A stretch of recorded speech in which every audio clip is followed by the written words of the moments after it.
Dear Chairman and colleagues, thank you for having me today. It's a great honor to be here and to share our experience in laparoscopic donor hepatectomy. I have nothing to disclose. Well, over the past 2 decades, minimally invasive surgery has been central to evolution, some would say revolution of liver transplantation. What once seems impossible changed with Daniel Cherky, achieved a breakthrough opening in a new chapter in 2002. And then a few years later, Alan Capron performed a hand-assist right hepatectomy in living donor, then regarded as a peak of surgical skill. In 2012, in Europe and in the United States, outstanding teams by Roberto Traisi and Ben Samstein performed left hepatectomies. And in 2015, we learned that Korea had already accomplished a right hepatectomy in living donor in 2010. By then, Olivier Sabran had published Europe's first experience in 2013, which was really inspiring. A year later, Giulianotti reproduced that success using a robot. But the most astonishing moment came in 2021, when the SNUH team once again achieved the impossible. And very recently, we witnessed the first whole liver transplant using a robot. In Russia, we could not stand aside from this innovation. The question was which path to choose. At that time, hybrid and hand-assisted approaches were popular. As it's a snapshot from 2019, and only few countries had laparoscopic donor experience, usually limited to 1 or 2 centers per country. And most centers focused on right hepatectomy. Few performed left hepatectomy. The global case volume was just under 2,050 cases, still modest. A major step forward came with the first guidelines defining the role of mini-invasive surgery in donors. Key recommendation, risk limitations, pain management, and quality of life are on the slide. So, by way of the context, a few words about our program.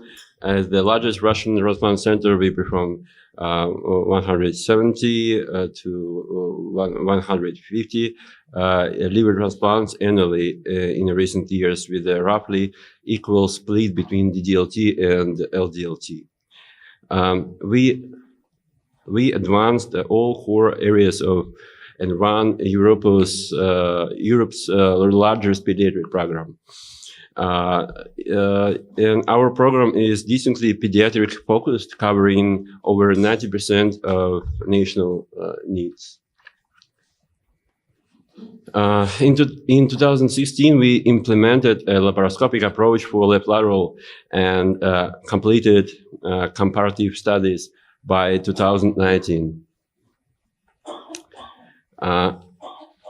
When then we implemented a laparoscopic for both for left and for right hepatectomies by 2022, laparoscopic donor procedures approached about 100% of cases. And by now, to date, we have performed over 500 laparoscopic living donor resections, as noted, most left-sided grafts, but right lobe as well.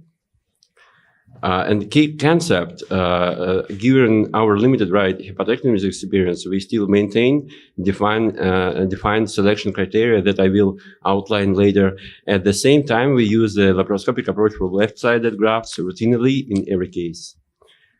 Let's start from left-sided grafts. We used pipe trocars positioned so that the transection plane faces the optical trocar directly. The surgeon stays between legs in a French position. For parenchyma and tissue dissection, we use CUSA and bipolar forceps. and Thunderbit or harmonic shears for tubular structures, and locked clips, metal clips, and staplers.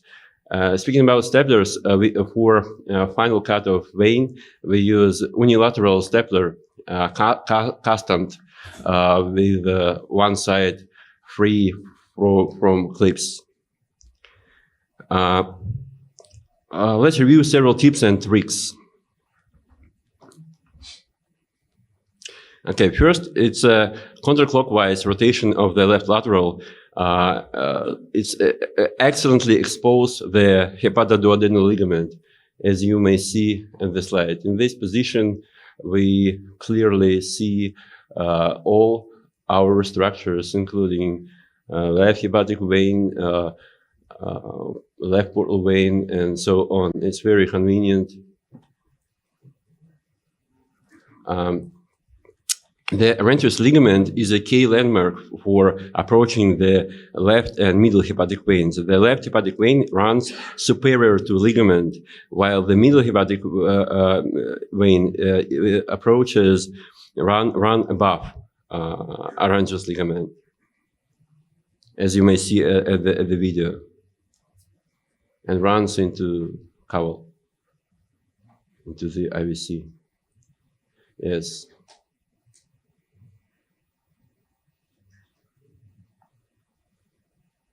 Okay, and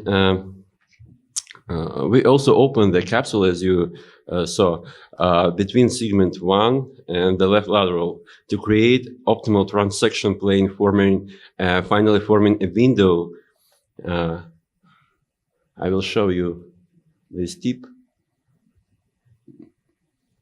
We open the capsule between the left lateral and first segment, and then during the transection,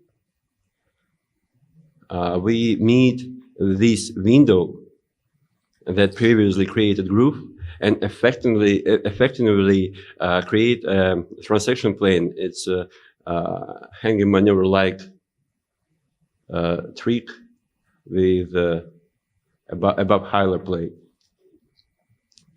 And we can insert the suction and use it as a guide for continuous our resection.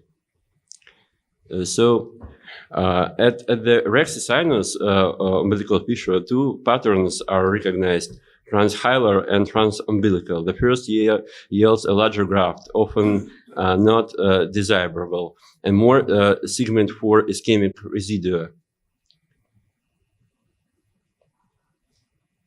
And we tailor our approach. It depends on individual anatomy of donor and recipient needs. So sometimes we use transhilar, sometimes we use transumbilical approach. Maybe it's a little bit more favorable as a more straightforward approach, transhilar, and we more likely opening the single left duct. Indocyanine green is necessary for safe bile duct division.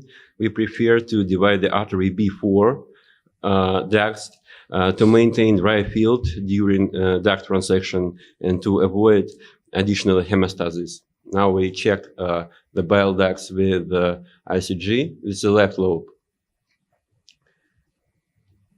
And then when procurement started, we cut artery first. Then we go back to the ducts, and only after artery cut the ducts to avoid additional bleeding and additional hemostasis in this sensitive area. And then continue the procurement with portal vein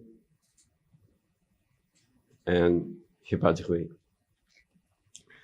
Okay, so it's in a full left hepatectomy, we have two basic approach, including segment 1 or excluding Spaghettian lobe. If we exclude Spaghettian lobe from the transection plane, we create two transection planes. And at that point, we possibly can injury the MHV. That's why we can do the solid transection plane and include Spigelian lobe and get a little bigger graft, especially when we use it for adult recipient.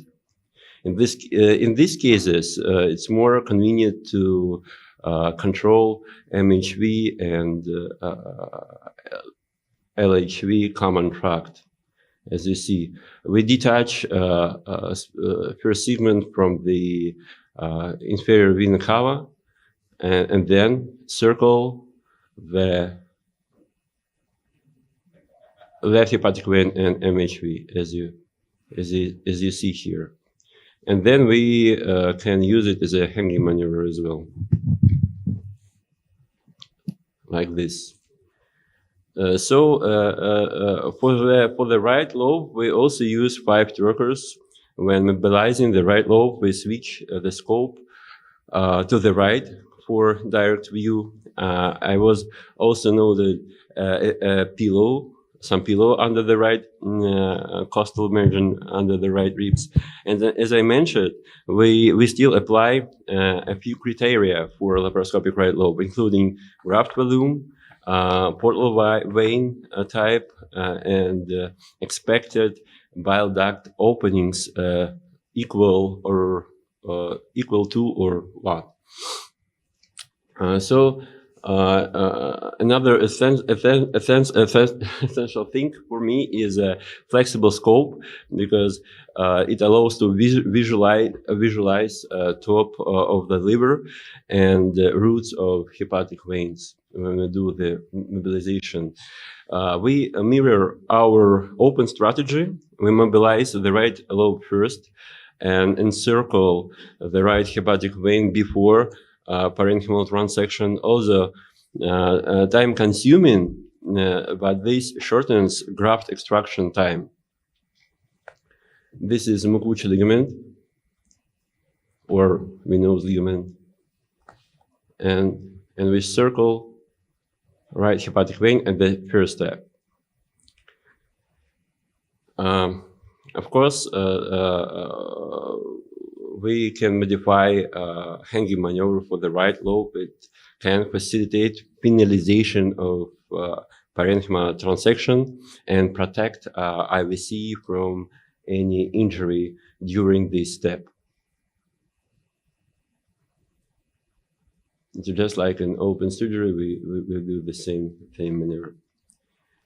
So for ducts, we always use ICG halangiography and pre-operative MRI. Of course, we check expected openings, and we actually don't see any difference between clip and cut and clip approach, and using selectively favoring locked clips over intercorporal suturing, as you see.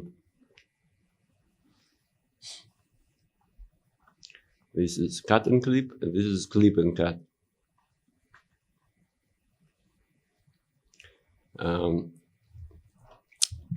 Bleeding control is a very essential thing in laparoscopic liver surgery.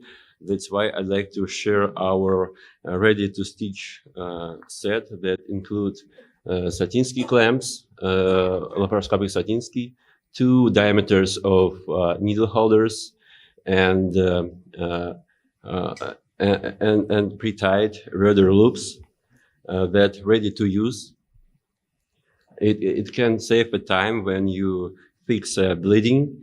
If you have this rudder loop at the end of the suture, it's very convenient. And of course, bulldog clamps, Satinsky clamps, it can be used for various situations.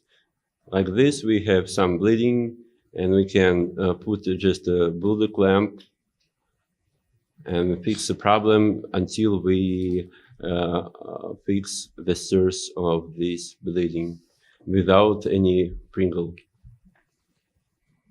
Okay. And another important thing is fibrillar type of sponge hemostatic agent can be very effective for temporary control of such annoying bleeding and help to localize the source of the bleeding. If you have, it could be very convenient, especially this form of sponge. And of course, low CVP allows it's a well-known trick. It allows to calm identification and control of minor mistakes like that. You see the small hole in the IVC, and under the low CVP, it's no problem to fix it. Clearly, look at the source of the bleeding. And we don't use Pringle routinely, but we always prepare to eat. Sometimes we use Foley catheter for this purpose. Sometimes we use this type of tourniquet, but we always, for major resections, we always ready to go with Pringle if it's necessary. And a couple interesting things about a non-standard scenario. To avoid large size syndrome, we sometimes need smaller grafts. Monosegmental grafting is an option, and we perform a standard left lateral sectionectomy, like shown on the video. And then we isolate segment 3 pedicle like this, and apply ICG negative staining, and define the area of demarcation. And then we just reduce segment 3, obtaining finally a monosegmental S2 graft.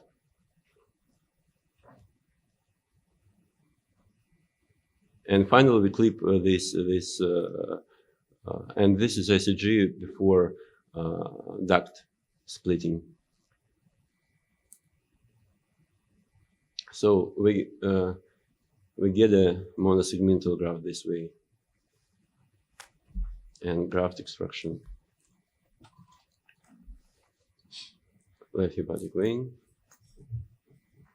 and the back. Well, in 2019, we became the first into laparoscopically procedure for 2 grafts from the one donor simultaneously. By now, we got some experience on that and confirmed feasibility and safety of such procedure. Although this is a rare procedure because we have only 12 such cases with good donor and recipient outcomes. Basically, it's not a big deal. Technically, there are no special tricks. We complete the donor hepatectomy. Doesn't matter right, left. We place additional 5 mm stroker for the right hand and change our working direction and position of the donor, and start with the left kidney. And hand port for graft extraction we use in these cases for immediate carboxypyrinetinum restore before the kidney part start. And by time of the liver implantation, the back bench of the kidney is already completed.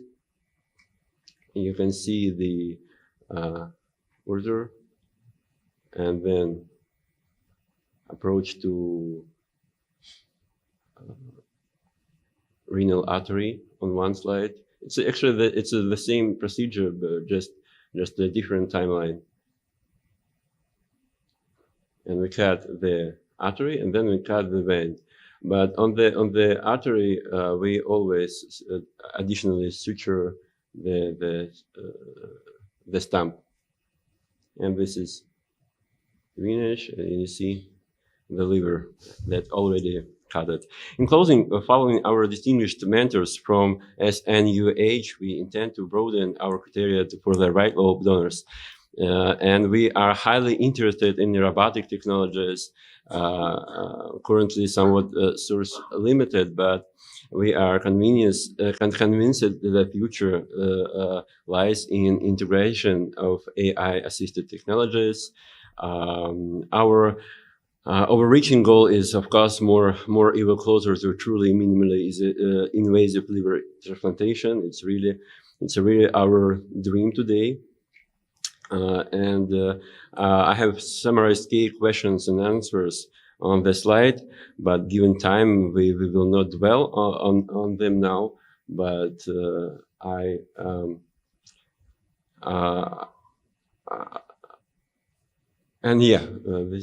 is it. Thank you for your attention, and I'd love to take question if you have any.